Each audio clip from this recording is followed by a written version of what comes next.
होली की आत्मा। बचपन से शहर में रहने वाला मनोज इस साल होली की छुट्टियों में अपने गांव दुर्गापुर वापस आता है, जहां उसे देख पूरा गांव खुशी से झूम उठता है। जब गया था तब इतना सा था और अब देखो कितना बड़ा हो गया है। हाँ सरपंच जी, जब मैं गया था तब आप भी बहुत जवान थे और अब देखो कितने बूढ़े हो गए हैं आप। चला चलो बढ़िया है, बच्चा घर वापस आ गया। इसी खुशी में आज रात पार्टी होगी। क्या बात है, गांव में भी पार्टियां होने लगी। वैसे अगर पार्टी की बात है तो आज क्यों सीधा होली पार्टी करते हैं। होली पार्टी की बात सुन चहल पहल में अचानक सन्नाटा छा जाता है, जिसे देख मनोज को कुछ अजीब लगता है, लेकिन तभी सरपंच बात पलट देता है। अब बहुत देर हो गई, चलो सब अपने घर चलो, पार्टी के बारे में कल सोचेंगे। मनोज भी मम्मी पापा के साथ घर आ जाता है, पर होली पार्टी और उस पर पूरे गांव की खामोशी वाली बात अभी तक उसके जहन से निकलती नहीं। पापा, होली पार्टी की बात पर सब चुप क्यों हो गए थे? अरे होगी उनकी कोई अपनी बात, मुझे गांव की पंचायत ही थोड़ी पता है। थक गया हूँ, चलो सो जाते हैं, कल बात करते हैं। पापा की बात मानते हुए मनोज भी सोने चला जाता है। आज तो छुपा लिया, लेकिन हफ्ते बाद जब होली का दिन आएगा तब इसे कैसे रोकोगे?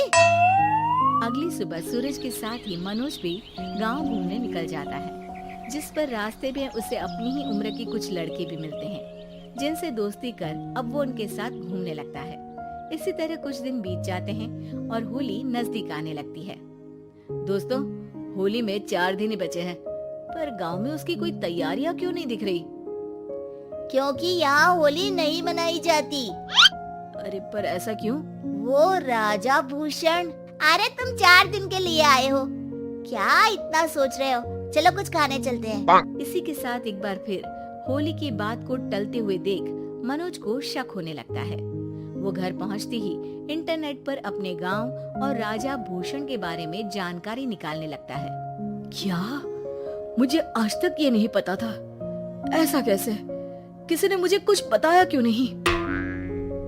सारी जानकारी लेने के बाद मनोज गांव वालों या अपने मम्मी पापा से कुछ पूछे बिना खुद ही उसकी सच्चाई के बारे में छानबीन करने लगता है, जिसके चलते वो राजा भूषण की हवेली में पहुंचता है। वाह, क्या हवेली है यार। पर क्या यहाँ सच में कोई भूत है? हेलो भूत जी, कोई है क्या? हम इस साल गांव में होली सेलिब्रेट कर रहे हैं, क्या आप उस पर थोड़ा इंटरव्यू देंगे? मनोज के ऐसा बोलते ही गांव में तूफान उठ जाता है और हवेली में रखी सारी चीजें हिलने लगती है। एक अदृश्य शक्ति मनोज को धक्का देकर हवेली से बाहर निकाल दरवाजा बंद कर लेती है। ये सब देख मनोज हैरान रह जाता है। क्या अभी मुझे हवा ने धक्का देकर बाहर निकाल दिया? मेरे होते हुए इस गांव में कभी होली नहीं मन सकती, इसलिए दोबारा ऐसी कोशिश भी मत करना, अंजाम बुरा होगा। आवाज सुन मनोज हैरानी से इधर उधर देखने लगता है, पर उसे कोई दिखाई नहीं देता। वो गांव वापस आ जाता है, जहां तूफान की वजह से सब कुछ तहस महस हो चुका होता है। आखिर ये तूफान आया कैसे? ना ऐसा कोई मौसम था और ना ही हमने होली का त्योहार मनाने की बात की थी। सरपंच की बात पर कोई रिएक्शन दिए बिना मनोज चुपचाप अपने घर चला जाता है। इस तरह देखते ही देखते होली का दिन भी आ जाता है और मनोज रंग लेकर गांव में निकल जाता है, लेकिन गांव पूरी तरह खाली होता है। अरे त्योहार का दिन है, धूमधाम की जगह मातम क्यों मनाया हुआ है? मनोज की आवाज सुन सब अपने घर की खिड़कियां खोल के घर के अंदर से ही उसे वापस जाने के लिए कहने लगते हैं, पर वो किसी की नहीं सुनता। तुझे पहले भी समझाया था, अगर होली खेलने की कोशिश भी की तो अच्छा नहीं होगा। अरे बात मान लो बेटा, तुम्हें सच नहीं पता। मुझे सब पता है।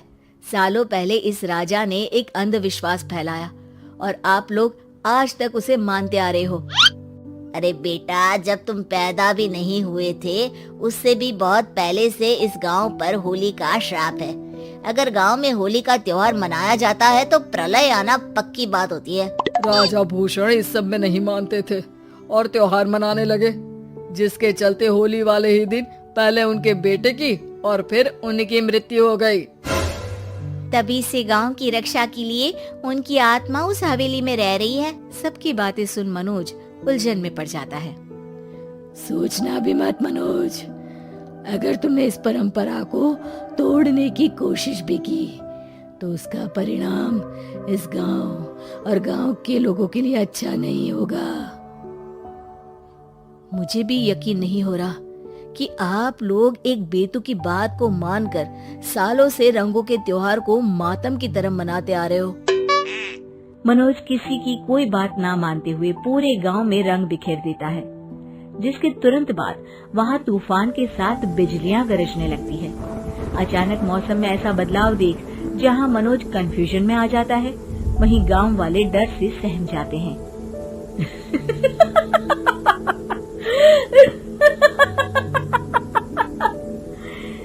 इस लड़के ने हमारे जैसे सिर्फ अपने स्वार्थ के लिए नहीं बल्कि पूरे गांव की खुशियों के लिए यहाँ होली मनाई है, जिस वजह से अब इस गांव पर होली का श्राप टूटता है।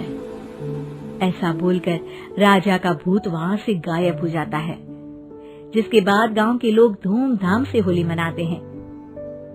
खुशियों के रंग गांव में बिखरे ही होते हैं कि अगली सुबह अचानक मनोज कहीं गायब हो जाता है और एक बार फिर गांव में होली का नया राज शुरू हो जाता है।